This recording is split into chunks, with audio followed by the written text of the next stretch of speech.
Right. Okay. Hello, everyone. Here, Young Titans platform again. We are here again on Saturday, September 5th. It's already September 5th. So today's topic is your personal career and life for young Titans. Yes, we will talk about young professionals who are in the workforce for some time, just started their jobs or want to change their jobs or career path, or embark on a new entrepreneur journey. And where do you get started? So we will have all subject matter experts or people who are experiencing their life, and they will be coming to this one Young Titans platform. And today we have, of course, our young generation speakers. But before I introduce them, I just wanted to let you know who are with us here today. So let's start with Kamrul. Kamrul from Bangladesh joining. If you want to introduce yourself, please.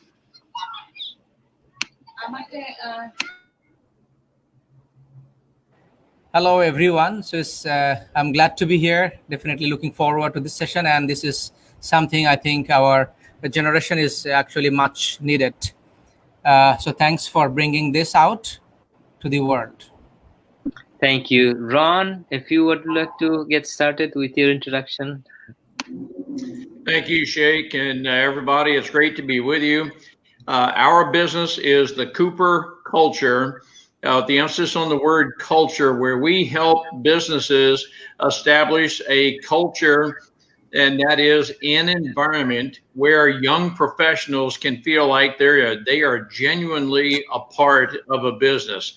So, Marty, my wife, and I are business partners, and we look forward to working with each one of you. We know how difficult it can be to get started in a job and be happy where you are. So we would be happy to work with you in any capacity that would benefit you.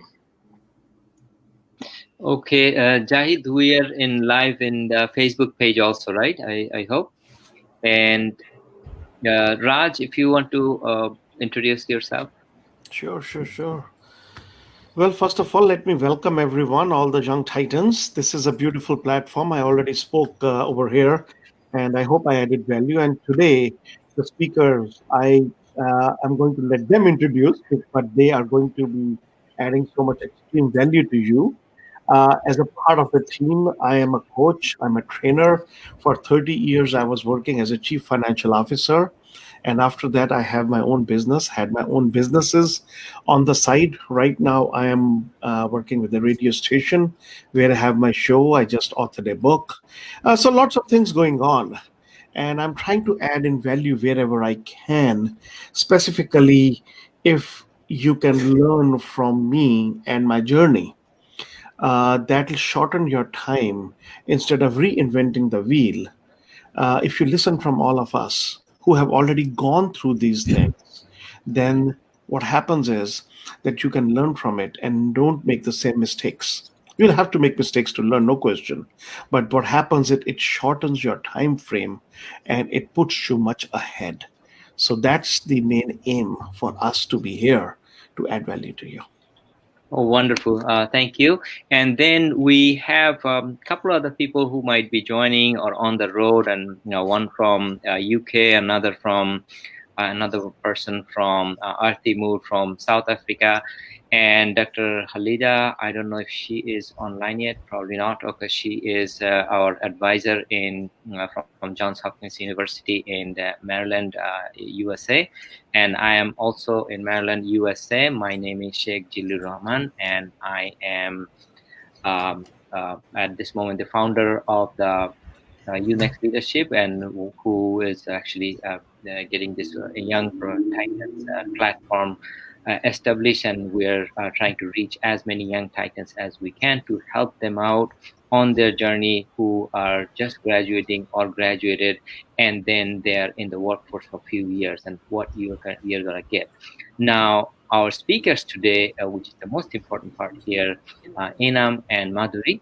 Enam is an attorney, Madhuri is a doctor, and they started their journey together now. But of course, they are already established in their own platform, in their own journey, in their own life, in their own profession, and how they did it, what they did, and how you can get there, on a better way and without less success. They say that you learn from success, your own mistakes, then you learn better from your other success, but you learn even better and or you are wiser when you learn from others' failures too. So we're going to learn a lot of things, and at the very end, we're going to close with some more bonus questions or tips which you will enjoy, and hopefully this 1 hour will go fly by. And if you have any question whatsoever, please put that on the live chat, and that can come to us, and we can get to whoever you choose to have that questions get to. Or if you have the questions for Enam and Madhuri, that's also fine. So let us get started with Enam and Madhuri. If you guys want to just introduce yourself first, and then let's start your journey and the story of your journey. So that would be awesome. We are really looking forward to that. So it's yours, Enam, Madhuri. Who wants to start to introduce and then your story, please?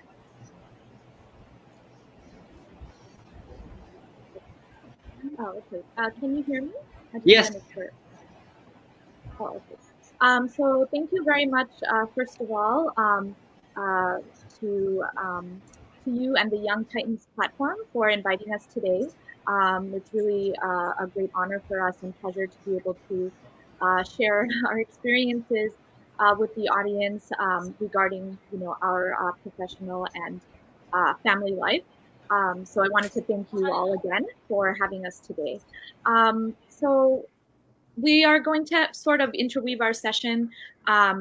I'll be speaking, and also Inam Haq will be speaking, and we're hoping that this will be a collaborative session, and that the audience can also ask questions as they arise. So I'll just start off by introducing myself briefly. I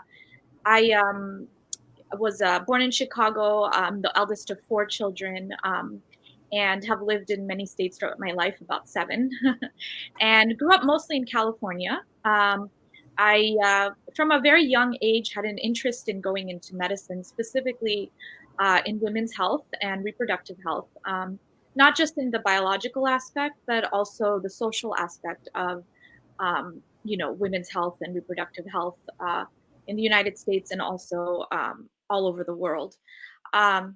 So I think probably as young as 5th grade, I told my parents that I wanted to be the doctor that delivers babies, which is in OBGYN. So I always had that aspiration kind of growing up. Later on, I went to a medical magnet high school, and then did my bachelor's at University of California, Berkeley in molecular and cell biology. Then I went to Georgetown and did a master's in biophysics and physiology. I did my medical school at Drexel Medical School in Philadelphia, Pennsylvania, and then moved to New York, where I did my residency at SUNY Downstate Medical Center in Brooklyn, New York, in obstetrics and gynecology. After which I joined faculty as assistant professor at Albert Einstein College of Medicine in Bronx, New York.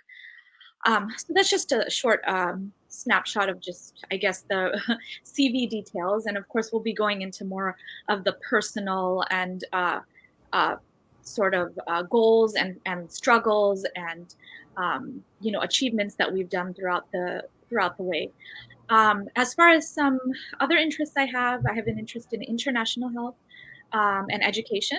So I did do a lot of work abroad, and also I'm very involved in the community, doing a lot of community service, but also have a lot of hobbies as well, which we'll get into later. So that's sort of a snapshot overview of where I am in my career and kind of the more educational and career path that I took. So I'll hand it over to Enam for him to do his introduction, and then we'll get more into the details of career and family life balance. Thank you so much. Thank you, Madhuri. So hello, my name is Enam, and I guess just a little about me. I think I'm just the quintessential sort of late bloomer in the sense that I grew up in Newton, Massachusetts, and I was my family is a first generation Bengali American. So they had come over here in the early 80s, and I grew up in Massachusetts. I was, at least in high school, I was not a particularly good student. And I think it dawned on me senior year in high school, which is pretty late, about 16 years old, that I had to sort of create a life and start working towards some kind of goal or achievement. That's when I then ended up actually trying to turn around a little bit of my career or my sorry, I'm getting a little bit echo, a little bit of my sort of academics and things like that. And I tried to reinvent myself. So I went to St. John's University, which is a college outside of New York City in Queens, or inside of New York City in Queens. And I did. Even though I sort of had this mind frame that I was a poor student and that I just didn't really try to use all my capabilities or try to wasn't particularly ambitious. I just decided, you know what, that's just a narrative that no one else but me knows, and I sort of flipped the script. From there, I went to law school, and then I worked professionally in New York as a corporate attorney, corporate finance, and then and now I end up in the financial services realm. So my journey's been one with a lot of different changes, and I think, at least for me, I know the topic today is balance, and that's something that I think I've been striving for my entire life, and so that's why I'm happy to be a part of this platform to share my personal experience and to really, I'm hoping this is somewhat interactive too. So if anybody has any questions, I mean, we can see the chat, we can see the comments, but just please, to make this more engaging, I highly recommend that you do that. So I think we'll get started, I guess, with the lecture itself. And I'm sort of reluctant to call this a lecture because, again, I don't want it to be something one-sided. But I'm going to start this unusual for a lecture, because I'm going to tell you what this lecture is not. This is not going to be a lecture about boundaries of geography or limitations of time. So if you think you were going to get some kind of magic formula or, some kind of marketing, this isn't this. Some kind of, pizzazz, some kind of Tony Robbins type presentation. This isn't just going to be that. There's no magic formula here. And that's actually we have about 3 or 4 main points that we're really going to hit today. And the first one is really, there's no one size fits all approach to balance in your life. There's no magic formula. And I don't know. Let me interject you here, just a quick thing, because the reason why this platform is formed, and one of the visions that I always had, was bringing people who are in general people, who are people in the day-to-day life, the usual life, bringing them and their stories, how they grew up.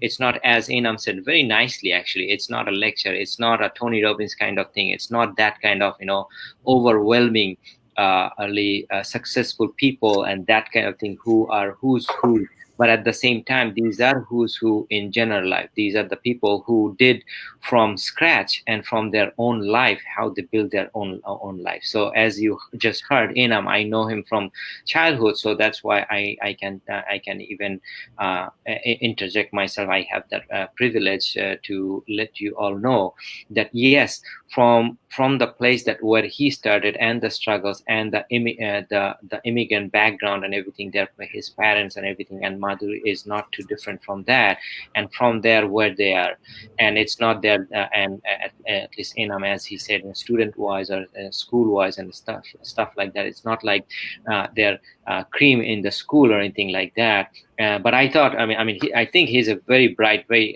good student. But regardless of how he says, we're going to concentrate on that. But we're going to go back to that again and listen to that, because that's where the meat is. That's where you're going to get your inspiration, your encouragement, because something that comes within you, as he was saying, at some point his life turned around at high school level or whatever that is, and whatever that triggered him, and that's what we're going to learn, and that's what you're going to feel, and that's how you're going to flourish.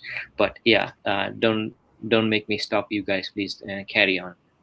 No, and I love those topics and what you're bringing up, because whenever I get a platform to speak to young people, and I've done it when I've gone back to high schools or even grade schools, the number one thing I tell them really is just that, you don't have to, whatever you think is going on now, whatever you think your limitations are right now, you control your own script and destiny. At any time, there's a famous quote that says something like, your life is you're just one decision away from radically transforming your life.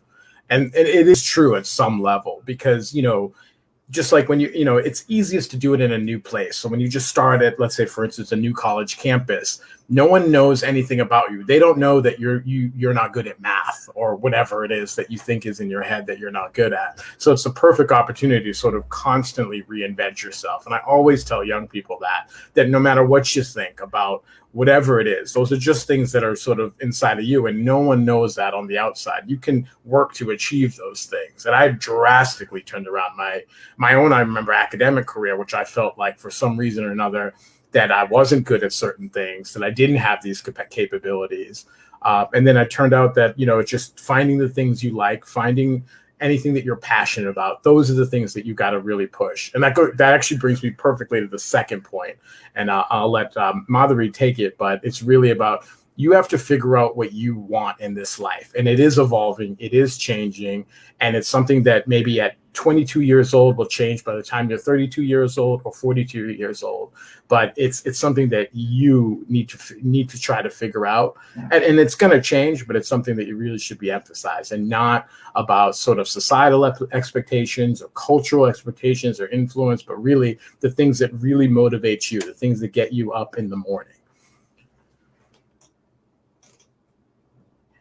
Yes, absolutely. So just piggybacking on that point is that I think that's one of the core principles of having some type of balance or satisfaction in one's life, is making sure, really taking a step back and removing yourself from this circle of your family expectations, your cultural, societal expectations, and really looking deep within yourself to what makes you happy or passionate or excited, to do. And, something that will, get you up in the morning, that will make you want to go to work, that will make you not only want to do what is defined maybe under your role, but maybe even go past that and to explore new opportunities or new niche or specialty areas. So that, I think, is very, very important. And to realize that it may not just come to you one day like an epiphany. This is something that I think people ask you, once you've finished high school or college, like, oh, so what are you interested in? I mean, you really have to kind of delve and explore, and that's okay. Delving and exploring into lots of different things that may interest you, and finding that one place where you feel like, wow, this is something I'm truly passionate about, that I can really, really excel and work towards. So like, even for me, in my personal story, I knew from a young age that I really had an interest in medicine. But surprisingly, that actually did not have anything to do with my parents' influence. That was something I came up with on my own. And just delving deeper, the women's health issue, like, one of the reasons why I felt passionate was because growing up, I realized a lot of women's health issues weren't spoken about. A lot of reproductive health issues were taboo. And going through my own experiences or my friends' experiences with kind of even things like sexual harassment, domestic violence, things that are hard to talk about, that I felt, people were not open about. And that was very passionate to me, to be able to be in a role where I felt like I could talk freely to people and help educate and help also give the medical guidance to be able to get women out of those situations. So it was a very passionate, like, deeply rooted part of me that actually spoke to me for my career. And everyone is different, not one size fits all. So people may come to different conclusions at different parts of their life. But just to really reiterate that at the end of the day, when you finish college or you start your job, it's just you. You're the one that's getting up in the morning, going to work. So you really want to be in a situation where whatever you're doing is beneficial, makes you happy, and is rewarding. And that can be a lifelong process. Things may change, circumstances may change, and your priorities may change. And so just realizing that things aren't always set in stone, that there's a gray area, there's no black and white, and life, that's the great thing about life, that it's a constant up and down, a flux. And if you're able to be flexible and adapt and be open to new ideas and changes, which I think come with, and we'll talk about it later, as the more you attend these types of platforms or meet other people and really gain some new ideas or experiences that can really help. So I will. Oh, wonderful! No, it's really good, and that's what we want to hear. And we're getting some comments and some questions already. Some a couple email came to me too. But Dr. Halida just entered. Dr. Halida, if you could, because you are of course one of our my inspiration to get this YTP started and get the young people to get the encouragement and inspiration and everything. And according to our conversation and everything, we got started with the new generation people as well. Minam and Madhuri is right here as a proof, and of course inspire the next generations and so forth. They themselves are very young, actually. They just started in their couple journey and everything. So wonderful to have them here. But at the same time, Dr. Halida, if you want to kindly introduce yourself since you just came in, of course, I think that they just got started with their introduction, just to let you know. Thank you, Julio. Thank you. My apologies. I was in another webinar with Bangladesh where they are trying to mainstream public health in the health ministry. So it stopped. So I was there as a discussant. Welcome to everyone. I think this is very important platform, and who are attending, I'm sure they have much to learn. And thanks to Madhuri and Inam for being today there. Look forward to hearing you more. Thank you. Thank you, Dr. Halida.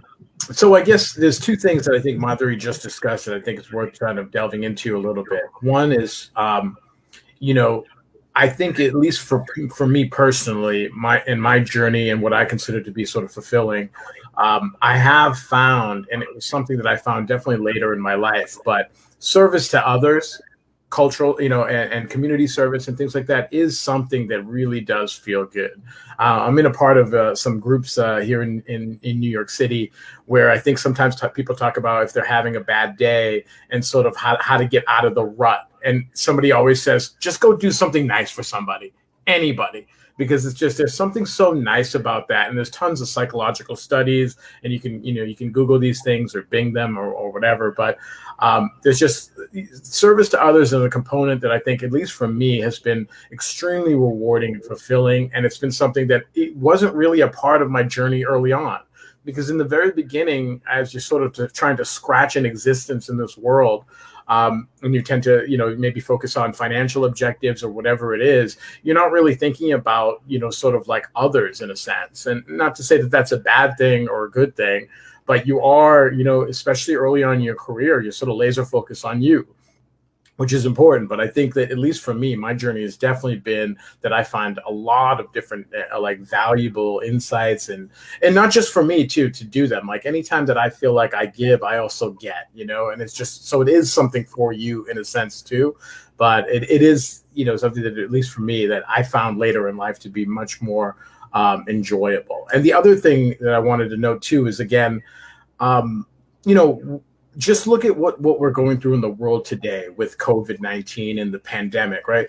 This is obviously, and for many people, a sort of terrible circumstance. And, there's all kinds of struggles going on, either here in the United States and I know abroad, but there's also a sort of paradigm shift here. This is the perfect time to talk about work-life balance, because now we have a generation of workers who realize now, okay, even like some of my friends in New York City that work in extremely sort of fast-paced, quick environments, and they're very, very successful people in their own right. But they're seeing like, okay, look, I can now have my family life at home and have this balance at work, because they're doing most of their work remotely, if you're lucky enough to have a job like that.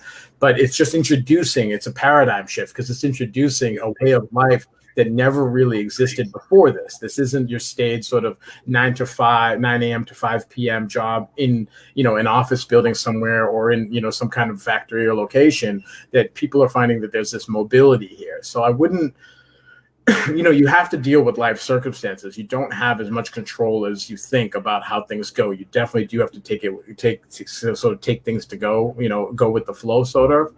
And, this is one of those circumstances that we're dealing with in life right now. So it's really encouraging. And I know that young people are, they're being activists and they're embracing this role, but it is important to realize that we're in the midst of sort of a change here. It may snap back. Everything could go sort of back to what it was last year.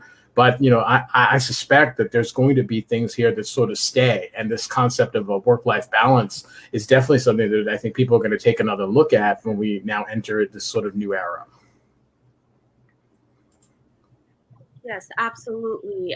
Thank you for that. And I completely agree with your 2 points.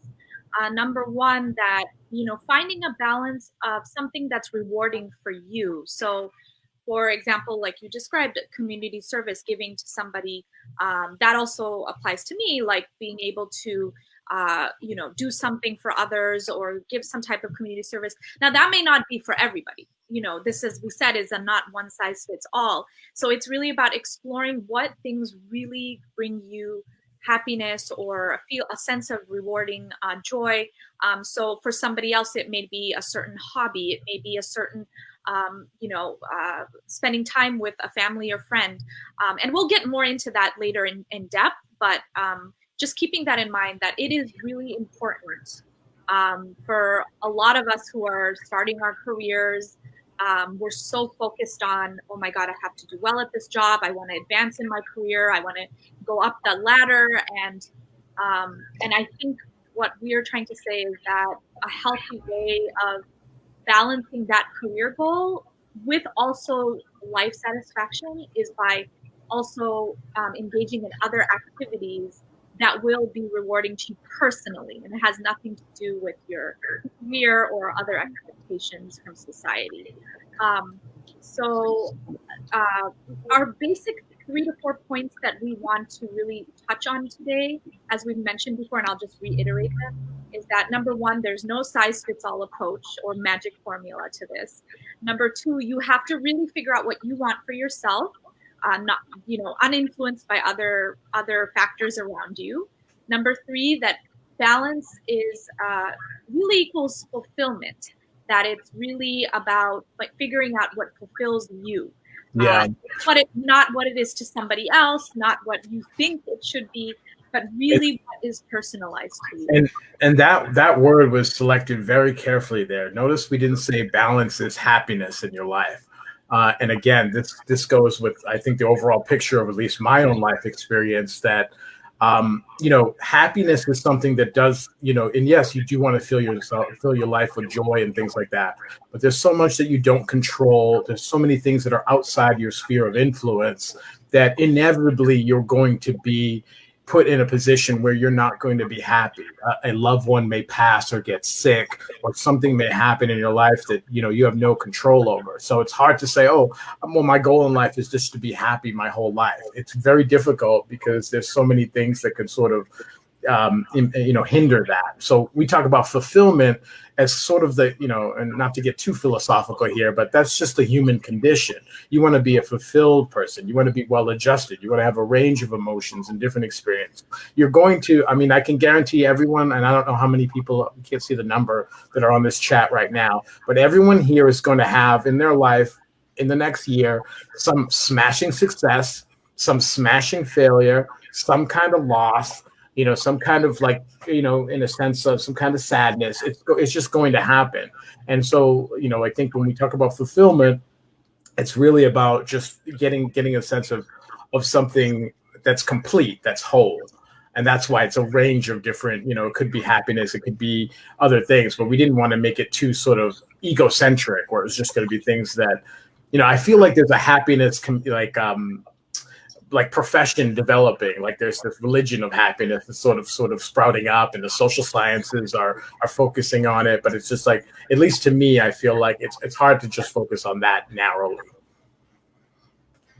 So one thing I want to again come one more time, because we talked about balance, you talked about happiness here, and I see that the coordination that you have is really great as usual, and you always surprise me in a good way for that too, which is and the way you coordinate with the two of you and few things, that's actually astonishing in many things that you guys do together. Great, but how you talk about community service hobby and all those, so, and you're already you're living in a high paced city, New York City, and having jobs or career development path that you chose and everything, those are all high demanding.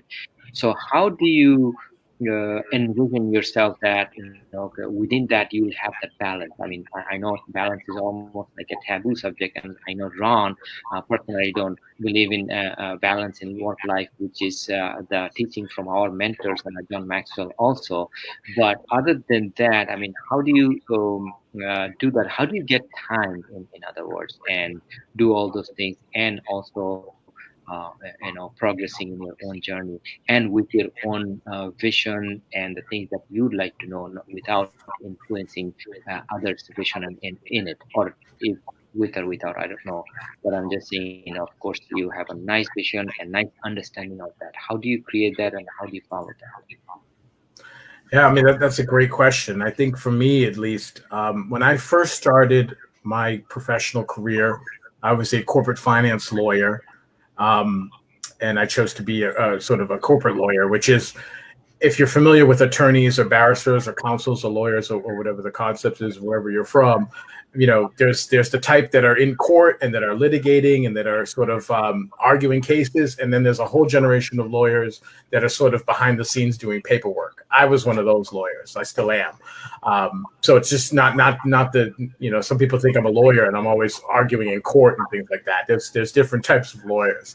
But I'll say that, at least for me, the catalyst for my major career change, which happened in 2015, was that I felt that something was wrong with my life, that it wasn't working out. I was in extremely poor health. I wasn't able to fulfill my social obligations. I was missing like huge swaths of life because I was always so absorbed at work. And so my journey to sort of some semblance of balance was to actually pivot my career at that point.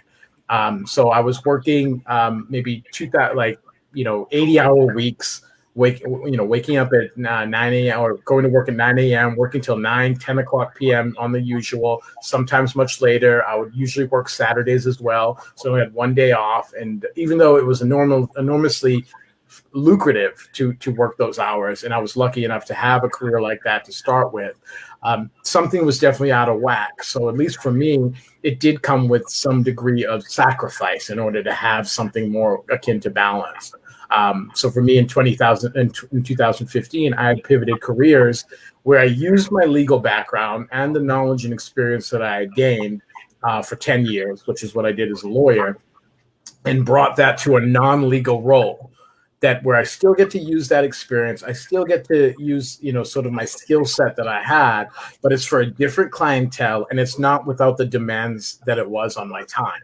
So, for instance, I basically looked at it as if, okay, I sacrificed some level of some portion of income, but in return, I did gain nights, free weekends, able to actually fulfill social obligations, able to go on vacations and not have to deal with work or think about work or have something come in.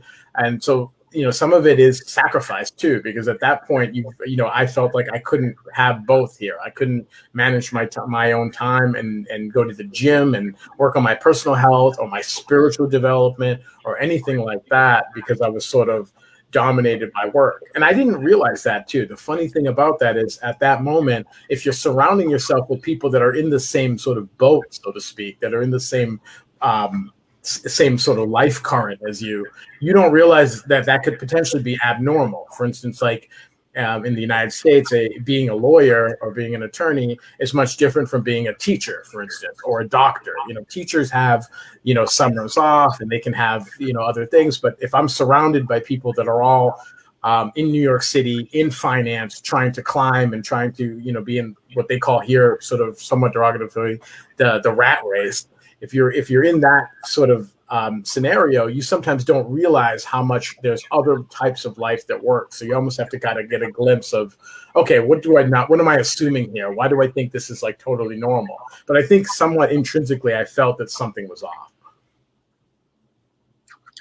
Yeah, no, thank you for that. I think that's a really, really good point, is when we are surrounded with maybe similar like people. We may not, we may be in a bubble. And I think that one of the main things I always say is try to step out from whatever bubble you are in and try to open your eyes to other perspectives and look at things more generally.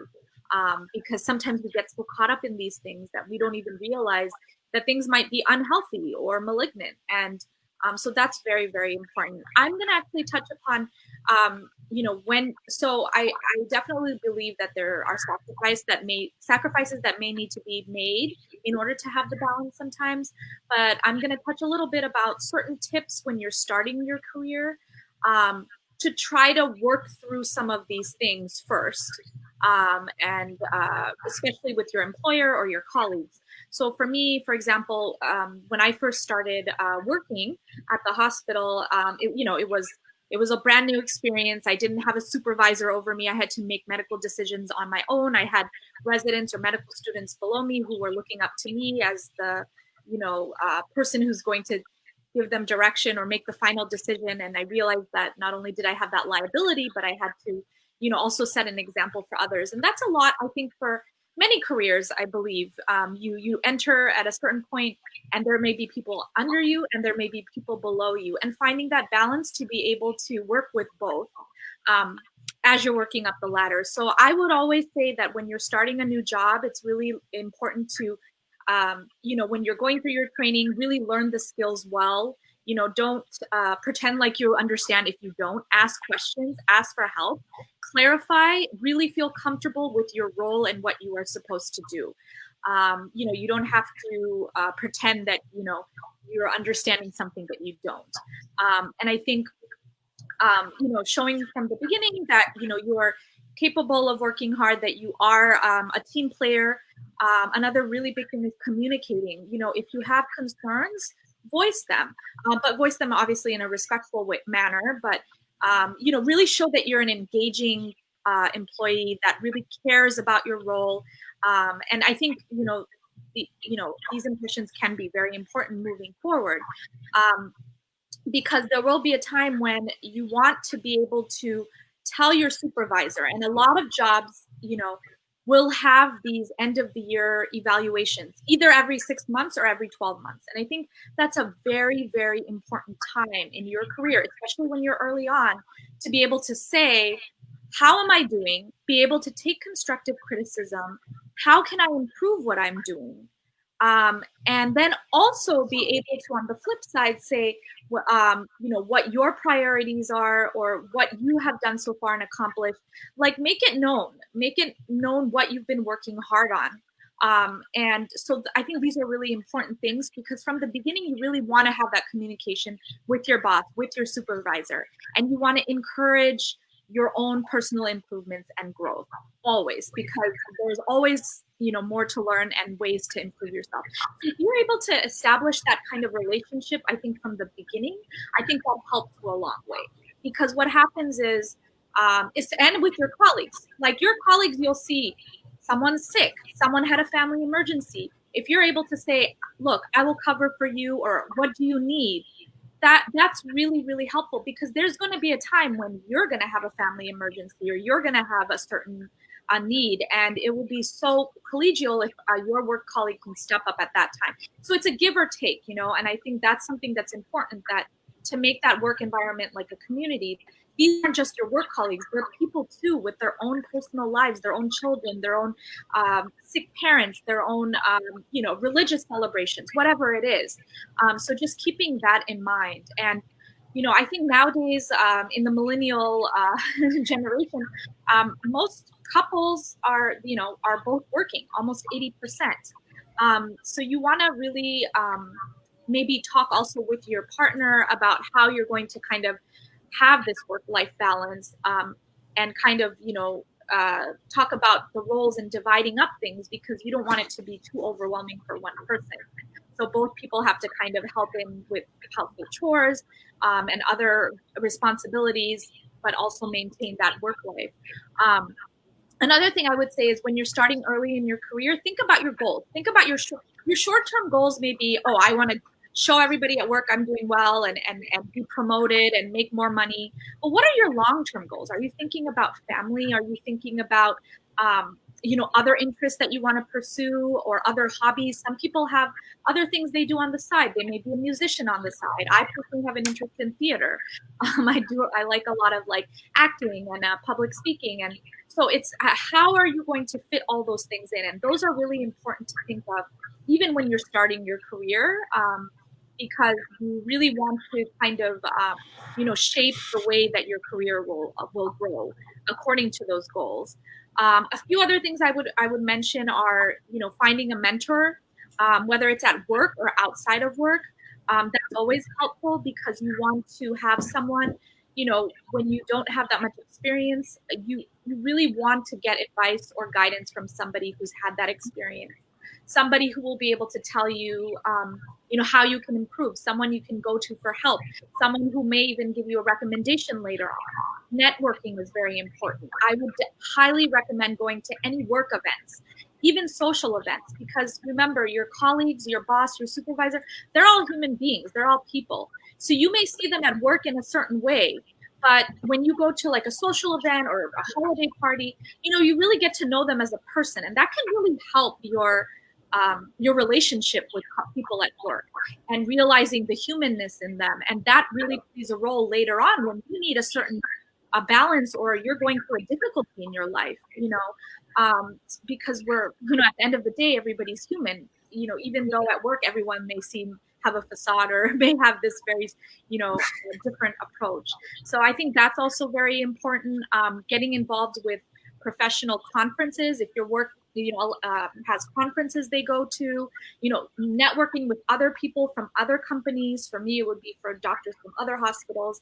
It really helps open your eyes about what other colleagues have out there, how their bosses work, how their companies work, getting involved in interest groups. And I would say lastly, what I would really advise is also, once you enter a career path, things may change. You may change your career entirely, or you may find that you have a specialty you want to focus on, like a niche. So I really feel that, that's something you also want to explore constantly. Just because you're in your first job doesn't mean you're in a tunnel and you're just going to be in that tunnel the rest of your life. Like, be open to other things that may stem from that job. And be open to experiencing those things as well.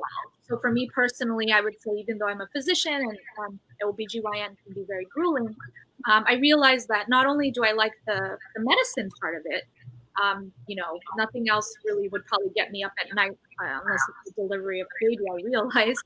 But I also realized, wow, I like education. I like educating residents or medical students. So for me, I wanted to go to more of an academic institution, even though that's a lower salary than, say, if I were to have joined a private practice. Or the fact that, I like international health, or I like, really focusing on a lot of social activism. So those are other avenues. So, for example, in our hospital, we started creating a curriculum for social OBGYN, women dealing with other social issues, and kind of how we can help these women when they come in for their OBGYN care to actually address those issues. So there are different ways of incorporating some of your other interests with your career.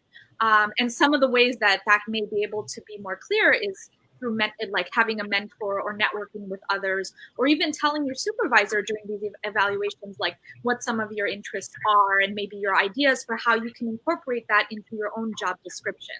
So these are just a few pearls that I feel really helped me during the first 5 years of my career. And then noticing that sometimes your goals and your employer's goals may not be the same, and that's okay. Sometimes it's okay to make a change. It's okay to go to a new job and have a new experience. It's not the end of the world. There's plenty of jobs available, and at the end of the day, you want to be happy. No one wants to have a life that's just based on work. You want to be fulfilled in whatever way possible. And notice that even though this is a discussion about work-life balance, right, we're giving you a lot of tips for what you can do at work, because don't think that, and I love how Madhuri went into that, like, it's not just as if, okay, this is a silo of people that are in your work life, and this is a silo of people that's in your sort of social circles. Like, you should be treating those people and sort of, you can be friendly and you can even be social with people that you work with. And so it's important to communicate, to mentor, to network. That's part of the integration of your whole life. So don't always look at it like, okay, I've got this career and these are my work people and then these are my family and then these are, you know, these are just roles that can be changed or identities that can be changed around. So it's a much more sort of balanced environment in your life when you can go to a colleague and tell them, hey, look, I'm having a bad day or I'm going through something at home, and to have people to understand that, to sort of humanize you and see you as not just a employee or not just as a colleague, but as sort of a friend. So I would really, really encourage you to, again, avail yourself of all that. So, I actually have two questions, one for you, one for Madhuri. And I understand you guys already talked about, I think, happiness, humanness, and the human part of, everybody at work and everything also, which is great. I know it's never going to be impeccable, but at the same time, some people can make it more perfect than others. And in order to do that, you do some of the things when you are young. So for Madhuri, it seems like this is the question. It seems like she took a very important decision to become GYN at a very tender age, and she remained steady to achieve that. A great inspiration for all, especially today's young women listeners. As a woman, I understand it is twice as hard to prove yourself. Can she share any of her struggles and overcoming stories along her way on that? Sure, that's a very good question. I think, for all women, I think, there can be a struggle of, just proving yourself or getting, climbing the steps of your career. And of course, thinking about family life. A lot of women now are delaying a lot of their family life to be able to get educated and have their careers set in motion before they they endeavor into family life. So what I would say is it's always a struggle. Everything has always been a struggle. I've gone through many different struggles in many different areas, not only I would say like in relationships or in the work life, but also there's all kinds of challenges that come up, including losses in the family or personal things that come up. And I think what I would always suggest is that you, no matter what, no matter what you may consider as a failure, like I was always used to being a good student, but in medical school, like one exam that I had to take over was like life it was like life changing for me. I'm like, what? I've always been, but it happens and it's okay. And I think that a lot of it really has to do with how you deal with these struggles. So something may happen that may put you at a complete loss or grief. And I would say, don't be fake about it. You allow yourself to feel those emotions of disappointment or sadness or whatever it is that you're feeling, or anger. But reach out for support, with people you trust. Make sure you have a support circle, and always, as you heal from that, you will actually find that, when you share your story, someone else will share their story.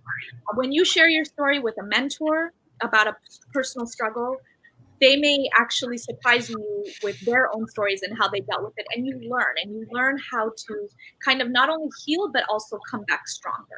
So I think, being very persistent, like if I'm in a situation at a workplace where I feel like I've been discriminated against, if I have a mentorship in place, then I can go to help. Like, how do I deal with this?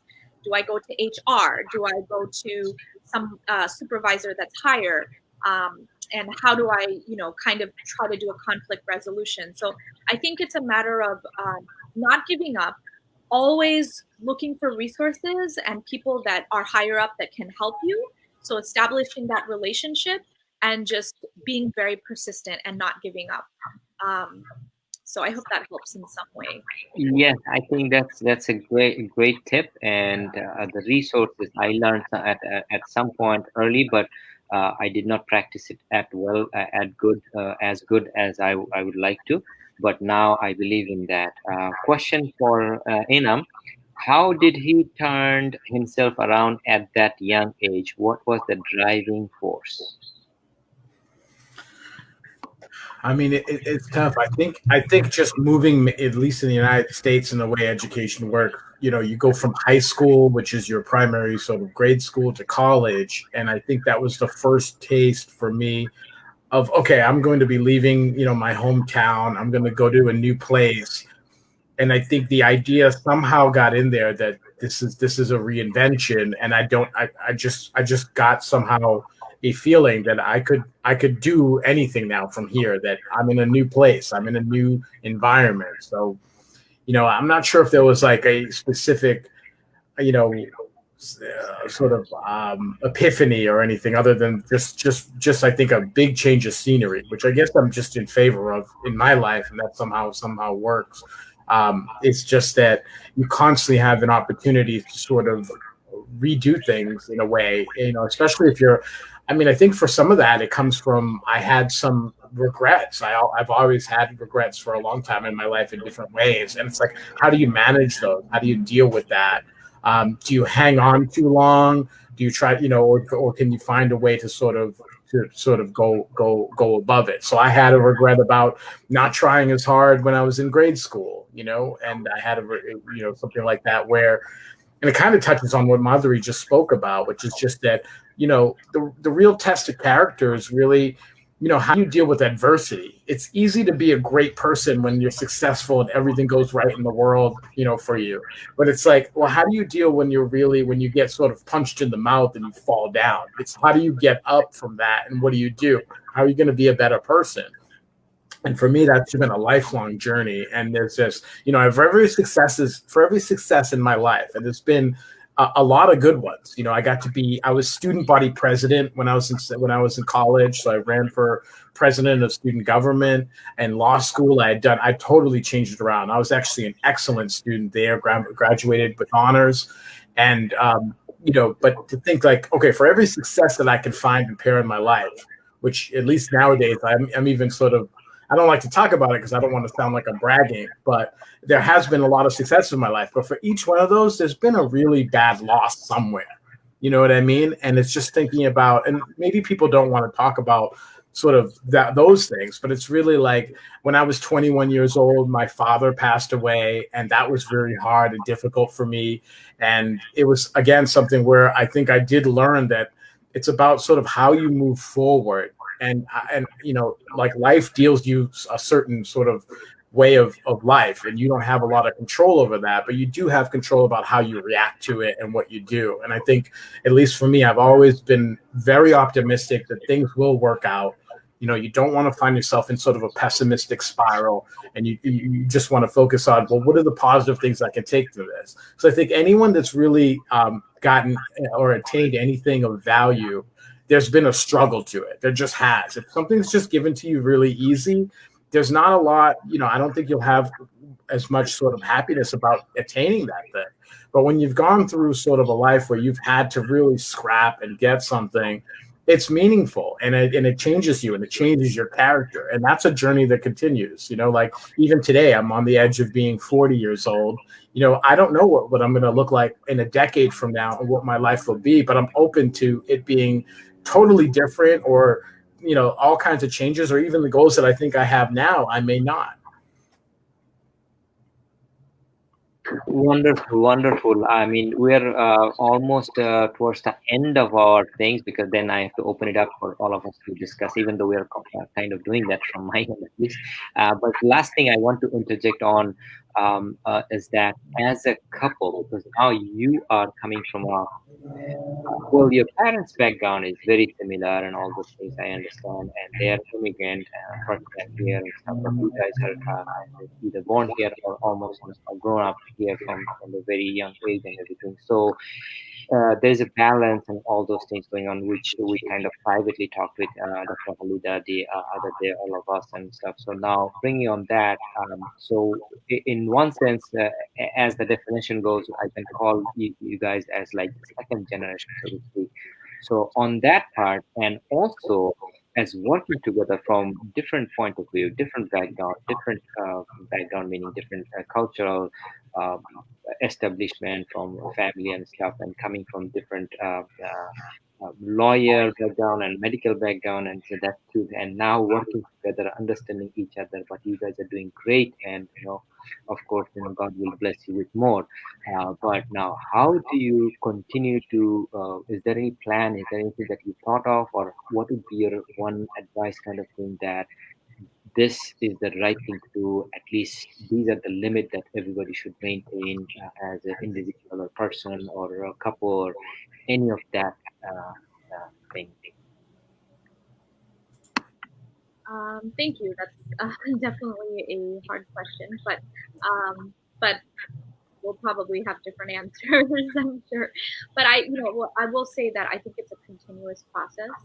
I think it's something that fluctuates all the time. That we have to, always sort of think of new ideas or ways to kind of work together.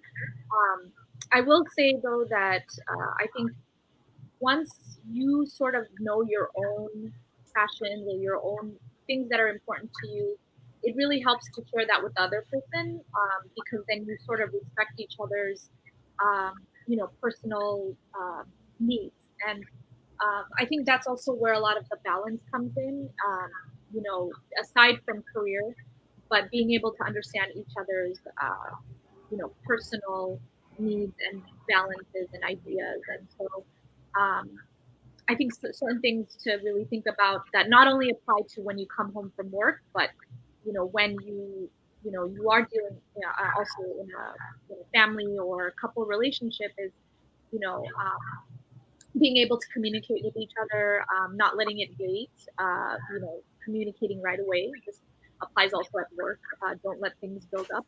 Communicate with your employer, communicate with your spouse at home. Sometimes you may need another family member to help with the communication. Sometimes you may need, a professional, a counselor, or a therapist, and that's okay. And those are all things that are helpful to keep things always fluctuating and in the open and constantly working to improve things. Knowing what, if both people are angry or something like that, taking a break from that, knowing what will help you de-stress and decompress, whether you're coming home from work or whether, you're around your partner and you may not be agreeing on something.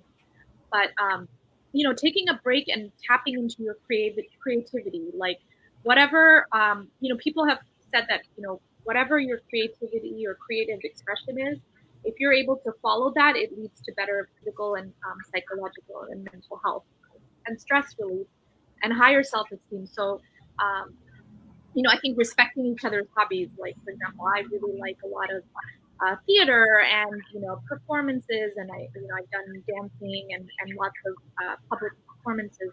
So that really keeps me rejuvenated and keeps me very balanced for myself, and it helps that I think that my husband understands that and supports that and encourages that. So I think that is really helpful. And me being aware of like what his activities or hobbies are that make him happy on a different level, and being able to be supportive of that when he does that, I think that can really help create a balance between two people. We both enjoy community service, so if we engage in something with community service together, that can be rewarding for both of us, not only individually but as a couple. Both of us really, really value spending time with family and friends. And so that's something that we really put importance to, or now that I've been a little bit more into my career or a little more progressed, we're focusing a little bit more on family. And so, maybe our roles have changed a little bit. I may have stepped down from the work platform a little bit to allow for some other family and personal reasons. And he's taken a little bit more of the career, the part. So, it's really finding a balance is also finding a balance with your partner, and being able to understand each other and understand that priorities may change, things may fluctuate. And, social events are really helpful, whatever types of social events that people, that speak to them. And I think a really big thing is your physical and mental health, like self-care. What do each person do for self-care? Like for me, I like going to the spa and taking a break or having some retail therapy. And for him, he'll talk about what he likes to do, but being supportive of that. It can also be spirituality, being observing certain religious practices. For me, I also really enjoy interfaith activities. That can really also bring a lot of peace for you if that is what speaks to you. And I think one of our main things we enjoy a lot is traveling. So really planning ahead of time when we are going to take a vacation to go somewhere and explore together, to really kind of get away and reset. I think those also really help. So I think when you're talking about your balancing your career goals and your family goals, you're not only thinking about balancing career, but thinking about your personal balance. But you also, if you are in a relationship or family, you also want to think about what your family balance is with your spouse or partner. And that really creates a very well-rounded picture for your life and well-being. Okay, I think it's time for us to open it up to all our moderators here for question anything, and last 1 minute we have a few kind of fun rapid fire questions too. But just to let you know, there's dozens and dozens of likes, comments. Special thanks to Kamrul. Good job, everyone. Excellent tips for everyone. Thank you very much for Sitesh and network also. So all those things. But having said that, Raj, Ron, Dr. Halida, the floor is yours to ask any questions or to find out any meaningful things out of their conversation. Please go ahead. Halida, I just wanted to, while I was listening, it was excellent discussion, and I'm sure that the listeners and our audience must have enjoyed the personal touch and the personal experiences. These are very rich experiences. I just want to share very quickly, and I think it is relevant, that you and my personal experience is that volunteering can help you achieve many things. So one time, very quickly, I know time is essence here. I came to US, and there was a United Nations Preparatory Committee for ICPD Cairo conference.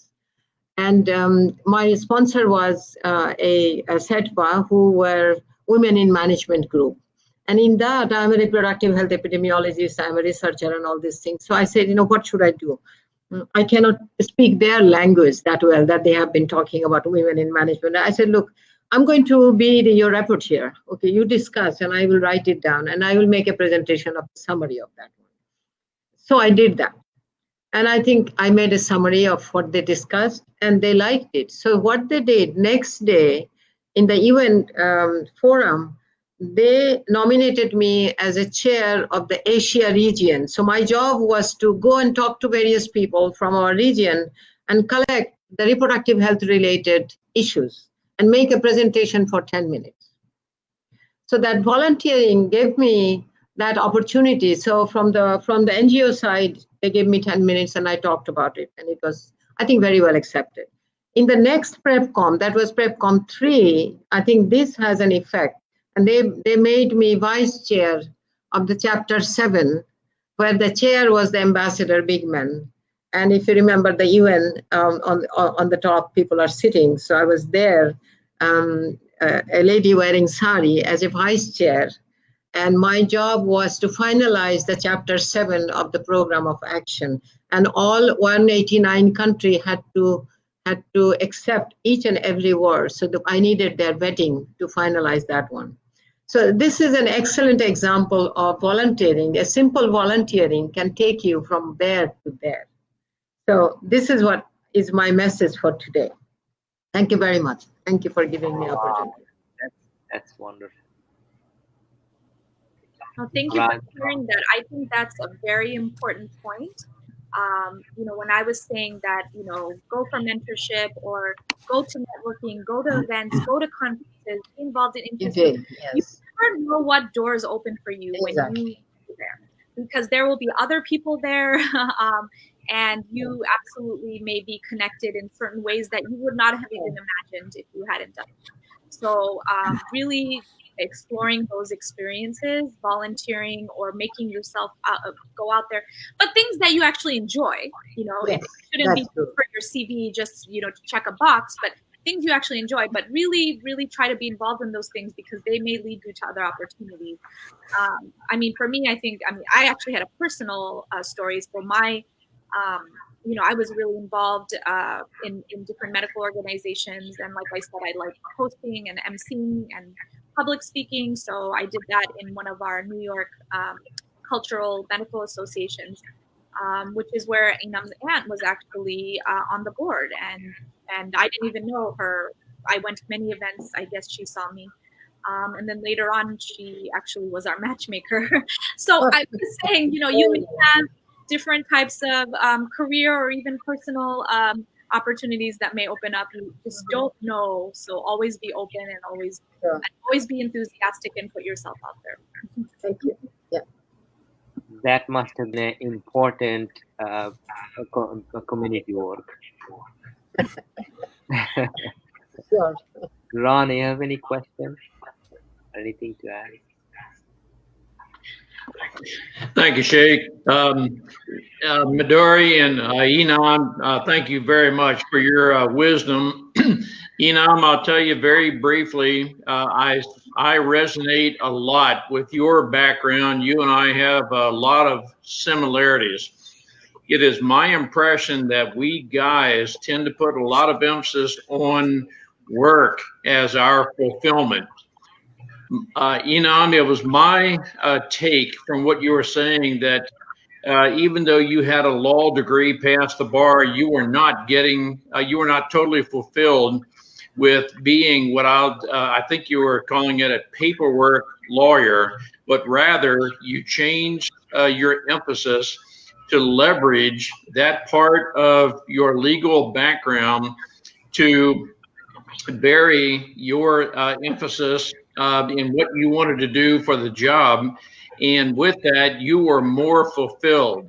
We guys, when we are fulfilled at work, tend to take that fulfillment and joy home. And that to me represents a lot of the work life balance. If I'm happy at work, pretty good chance I'm going to come home happy. I'm just curious, Enam, is what I just said an accurate representation of what you went through? Yes, I think it was. I think that I'd been sort of unfulfilled because of just the grind of that work and the demand on the hours, and I feel like I needed more time, and to be able to successfully pivot. I mean, the best thing that made it very lucky for me was able to take all those skills and apply them elsewhere where it's just not so demanding, and that I have to sit around and draft contracts or get on the phone constantly to negotiate. And I actually was able to use all those skills and present to other investors and take a different approach. But that's where it really was. Okay, now I'm happier there. And then what happened after 2015 after I made that pivot? Well, I got married. All kinds of great personal things came. I discovered meditation, something I'd never ever explored before in my life, and it just it was a domino effect. And you're right, it's not like you can be, and I always see this too, even at work or anywhere else, but who you are is who you are everywhere, right? So if you're really unhappy at work, I don't understand how you could be that compartmentalized to be extremely happy elsewhere. It's just not going to happen. You have to be an integrated person. And so yeah, if you lose your temper with your, if you're in the household with your kids, you may lose your temper at work. You may, it's just it's the same thing. You are the same person you are everywhere. You just bring all that with you. So it's a great point. Very well said. Thank you. Raj? Well, first, let me commend you. Both of you did an exceptional job. Exceptional job. I mean, you have added so much value to the listeners today. And this is something which the listeners should go back and listen to it again and again, because you have seen all different levels of failures and successes coming to where you are. And that's a huge learning aspect. And so, wonderful job, wonderful job. The only question I have, quick one, because I know we are at the 15-minute mark. Um, in the next coming years, let's say next 5 years, do you think and create some goals for what is coming? Or do you work with the life as it is right now and you let it come through? How do you plan together as a couple on that?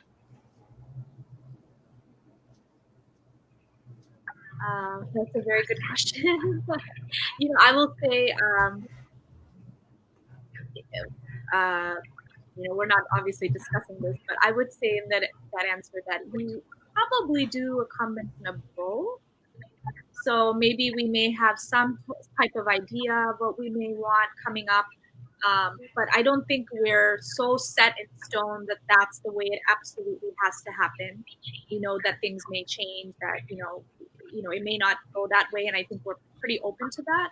I think both of us are pretty flexible, so I think it's a combination of both, like having a sort of a plan, of what we both may want or like or foresee, but understanding that it may fluctuate as well. So I don't know what you Yeah, agree. I think I would say it like this. Like even when you have every intention, or you think you set a goal and you achieve it, or you set a life that you think you want and then you achieve it. I think at least my experience has been that, and I don't know why human beings are quite wired this way, but we're very take for granted people. So you could take for granted your spouse, you can take for granted your job, and all these things. And that's why I love talking to young people, because I can see in them what I used to see in me. So as much as it's helpful for me to talk to and enjoy my experiences, just engaging with young people helps me. I'll give you one example. I lectured to a bunch of law students, and I brought them into my corporation, and I brought them up to. We have a beautiful conference room on the 30th floor of a Manhattan building, and they said, "Wow, this view is so beautiful." Like it must be great to work here, because again, if you're not living in New York and you're not here all the time, it is a beautiful view. Mm-hmm. But I worked a decade where I didn't care about the view anymore. And I remember talking to these young people like, oh yeah, it's like the little things like that. And I never forgot it now. So every day when I used to go into the office, now I work from home, but now I actually remember, oh yeah, I remember what that was like, how excited I was. The other thing I'll say is I had an interesting experience too with sort of about how things getting fulfilled in a way, and you are going to pivot and you are going to change, which is why we emphasize in our fourth point really about work-life balance. It's always on the change, or constantly on the change. Is that, like I'll I'll give you guys an example. I love to scuba dive, which is a really nice sport, and you can it's expensive, but it's really pleasant. You can dive underwater, and it's really fun. And I don't get to do it a lot, so I love to do it. I would drop everything to do it. I once went on a dive trip with my brother and a bunch of others, and we were so lucky. We got to go to Australia, to the Great Barrier Reef, which is the most beautiful place to scuba dive in the world. We got on what's called a liveaboard, where you sit 5 nights on a boat, day and night, and you just dive all day. Even though diving is the best, most beautiful thing, I love to do it. I would do it right now if I could. After 4 or 5 days consecutively of doing something that I thought was going to be great, by the last day, I was sick of diving. I just was. And so when you ask me about what's going to look like in 10 years, I feel like it's going to be something like that, where even when you end up fulfilling on getting to some of these goals, you're going to want to pivot again, either for new challenges or for something. So it's hard for me to envision that our life is going to look a lot like what it does now. I really think it's going to be different in some way. I could change a career. I could pivot. There's new things to explore, and it's just like, it's always having that sort of curiosity, like you are, like the young people that are on this conference now have. And it's about having that sort of like almost like a childlike wonder still about what are these things, what are all these places and things that I don't know about, like I was an English major, and I don't know much about math or science, but I'm constantly sort of plugged into what's going on in that space, because again, I want to be more integrated. I want to know more things. So I could totally see our lives as sort of changing to something else, because it's just inevitable, I think. Oh, love that. Beautiful answers, both of you. Very, very good answer. Thank you for that. That shows that you are right in the where you should be, and you have your life open, because I have met many people at your age range who have sort of set their things in stone with the goals. I have to. And you know what? That's where they then start feeling that misery when they're not able to get that, because they do not shift the goals. And I believe the goals are a guideline and nothing set in stone. So get to that guideline. And as things change, you will have to change, because things in life will happen which you don't expect. Things in life, like with COVID-19, who expected to be sitting at home, and we are all together here? So you find something good out of it. So thank you for that. Beautiful. Yeah, and just to add here from my things, in my last question, so to speak, that I see your growth also, and you turn around, and there was a point in my life also where I was not being able to be in touch with many things and do the things that I could do and all those things, and it happens to everybody, I suppose, and as you said about your life also, and how it at some point it turned around, and I understand few of it now. Some of it could be very easy to explain it, and some of it is not. And same for Madhuri. And we could bring you again also. We can discuss. And I have so many questions. But the quick thing is, I know you have been quoted a few times in Wall Street journals a few times. In fact, last week also, or this week also, we talked about, or we texted. So within this busy time and everything, how do you get yourself exposed on that and be real, I mean, people are really talking about you too. And same thing I see within the culture and many other things for Madhuri also, and your family background and many other things already talks about that anyway. So how do you guys do that? I mean, you're busy, you're a couple, you're doing things, you're doing cultural things at the same time. People are actually, you're being quoted from people like, or entity like Wall Street Journal. How did that happen, and what is that about? Yeah, I mean, I think it goes back to sort of what Madhuri was talking about at least when you're in your career, for instance, that you never know what, like, you need to like change your perspective. And it's actually what Raj just mentioned too, about how you see things, because again, you have very little control ultimately in what you think is going on in your life. I know, like, we're built as a society to think that we have all this, but we really don't. And so you never know where there's going to be an opportunity. And at least for me, it could be, building a relationship that I did with somebody from work, with a journalist, for instance, where we would chat and I would send them a piece. I'd always be there. And because we never got inroads there, and we wanted to be, Wall Street Journal is an extremely prestigious publication that a lot of in the financial world, a lot of heavy hitters like to read. And so it was almost about, and it wasn't necessarily like, okay, well, I want this from you and I'm going to treat this transaction. I treat someone like a human being, and I want to help them. I want to know them.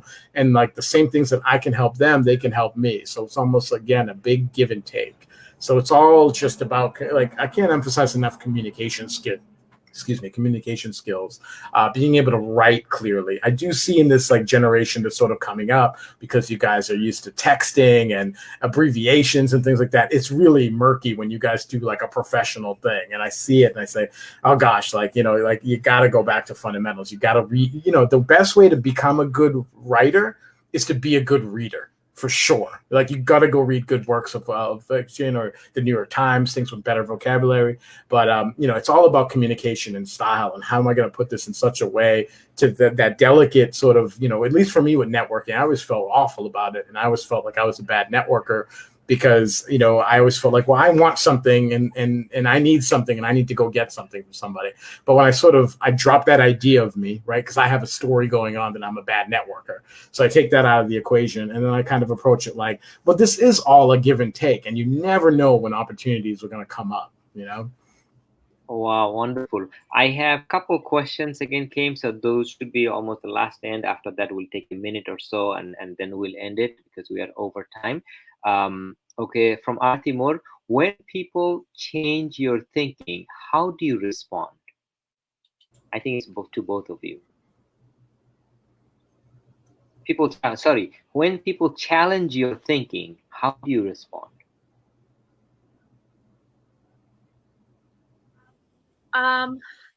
I think that is something that always should be taken. Someone may immediately get defensive about being challenged or questioned. And I think it's very important to take a step back and really try to understand where that person is coming from, and what they're asking, and really reflecting and thinking, where did this arise from? And is there something that I'm doing that could be changed or could be improved? Or, so I think that whenever I'm challenged in some way, it gives me motivation to actually initiate a discussion about it, to really maybe share where I'm coming from and hear where that person's coming from, and be open to that, and be able to take away the defensiveness of it, and more focus on, is this an opportunity for me to grow, or me to change? And that's something that I think takes some level of maturity or understanding or respect. But I really think that it can actually facilitate a better discussion, which may actually contribute to a better outcome at the end, depending on how you go about it. Yeah, I can remember professional instances where I think, at least early on in my career, if someone challenged me, I took it very personal, and I was going to defend it, and I made it something where I'm going to stand my ground at all costs. And at least today, for sure, I'm not that way anymore. So if I feel that someone has a different perspective, that's the best thing I can see, because it's gonna illuminate a blind spot for me, or we're gonna be able to make a compromise, or I can see things the way they see things. So it's almost like today, I think I'm much more in the beginning of my career, and I think Madhuri touched on this earlier. I think I pretended to know what more than I thought, right? Every profession does that at some point. They call it imposter syndrome, where you don't really think for sure doctors, right, in the first year, but lawyers too, where you don't know how much you know and all these things. But I think nowadays it does take courage, but it's much better to just say, when something gets said, hey, can we just pause a second? I don't know what this means. You know what I mean? I think to me, that's a sign of maturity, and that's a sign of growth, and that's a sign of like you're comfortable in your own shoes and your own expertise. So I definitely don't pretend that way anymore. So when someone does challenge some kind of thought that I have or whatever, or some kind of discussion, I look at it now as an opportunity and some kind of mini growth moment almost. Yeah, even as a physician, I get questions from patients all the time. They may be challenging, or it may be something that I just am not aware of. And you don't want to be someone that just makes up an answer. You want, it's important to be able to stop and reflect and say, well, this is what I do know about that, but you know what, let me look it up about this other aspect and get back to you. And I think that's a much more, it shows a lot more integrity and a lot more just, morality. Well, I completely agree with Raj, what he said, that it's like we really learned and we really talked about so many things, and I'm so much more interested to know more. But of course, time constant, we cannot do that. But it's like, we have to go back and listen to it again and again, that kind of thing. And people will actually learn a lot. But as a wrap up, Dr. Halida, Ron, if you guys have any last kind of comment, question, anything like that, if not, or if so, after that, we'll get into a 30 seconds, 1 minute rapid fire question. Raj has a few, hopefully. Ron, if you have any great. If not, me and Raj will do a few questions, and which has to be answered within few seconds or so. It'll be fun, and then we'll wrap up. Dr. Halida, anything from you?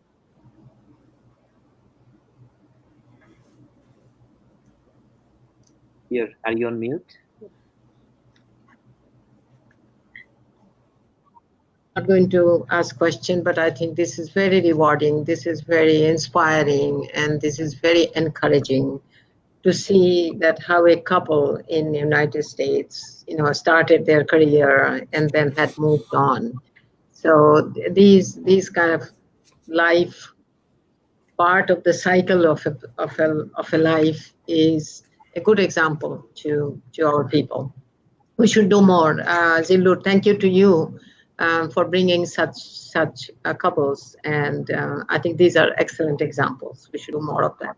Thank you very much. Thank you, Madhuri, and thank you. We promise to bring this kind of topics and people in our platform, Young Titans platform, a place where you can come and join the community to learn, get inspired, share, and discuss your profession, career, your career path, or any work or life-related guidance. This is why Young Titans come to learn, starting from interviews, first jobs, preparation, corporate and culture understanding, career change, new skill learnings, and many more. So last Saturday, we didn't. Last time we had Raj who came in the platform to talk about finance and money matter, which we'll keep doing more. Ron talked about relationship, and Dr. Halida opened our platform. And then next week we have Jan Roberts, who is coming from Scotland live, and the week after that we'll have Arti Moore from South Africa. So we have lined up, and then after that, next month we have two wonderful professors from West Coast who will be talking. One from West Coast, one from Ireland, a trainer or CEO of a big training company. So there's going to be always some kind of value addition coming to the young professions.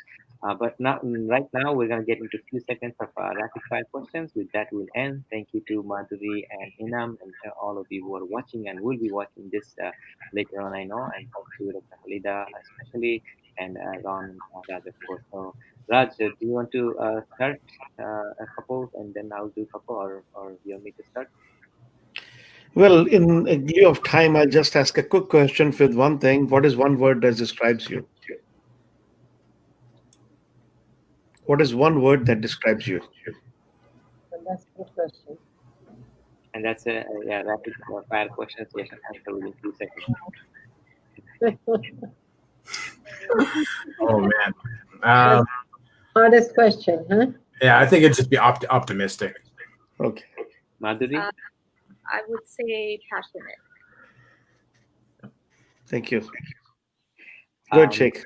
Okay, my question, Madhuri, what is in your handbag now?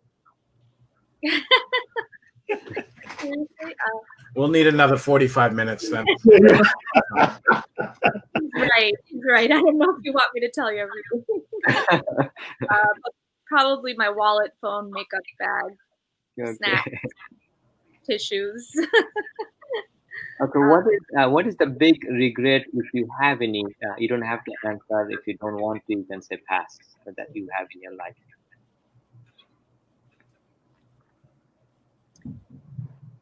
My biggest regret would probably be a lot of the things that I shared today I didn't know earlier in my life. Oh wow, that's deep. I wish I had heard some of these things earlier in my life. I think it would have changed a lot. But it's never too late. So that's deep. Yeah, I'm gonna use this as a marketing tool also. This exact same sentence. Inam, for you, any big regret? I mean, I have several, I guess, but I guess it's just, at least early on in my life, being harder on myself than I should have been. I do regret that, and that's folded into many, many different other scenarios in life. But it's just like, give yourself a break. You know what I mean? Like, I think sometimes we're so hard on ourselves sometimes that it's just, it's really something you gotta give yourself. You're human too. You get a break. I want people to be compassionate towards people, but start it with yourself. You're not going to be a kind, loving person in the world if you don't have that sort of feeling for yourself. So, Ron, do you have any rapid fire questions?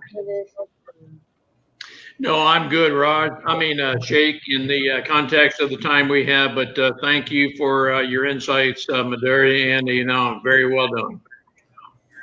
Yeah, thank you. I have one more actually. Sometimes you say die young. I kind of use that also. What age do you think you would die at if God given you permission, and why is that? What age do I think I'm going to die at? I don't know. I'm going to say 89. But no, it's I think I'm going to die as young as possible. I think you gotta look. I look at it. It's always there's a coping mechanism people use called play the tape through the end, and you could play it backwards too. And it means flash forward. Sometimes I think something like death, which not many people want to talk about, because it's just not a pleasant subject.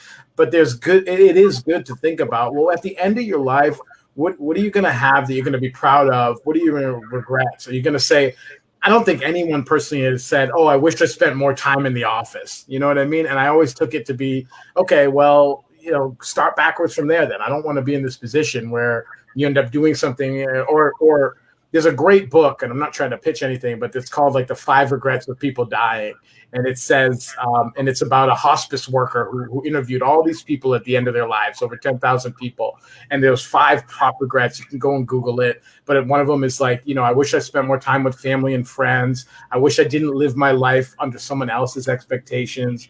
So even though it's kind of a silly question, I do like thinking about that sometimes because it's good. It's challenging for yourself to be in that mind frame. Okay, that will be all from me. Raj, anything, or we'll end? No, I think we should end. It's been quite. We have gone quite over the time. And all right, then. Thank you all. We'll leave. Jahid, thank you. Very much. Thank you so much. And also, take care. Be safe. Bye-bye now. Bye. Take care. Yeah. Thank you, Madhuri, and all. Thank you. Thank you.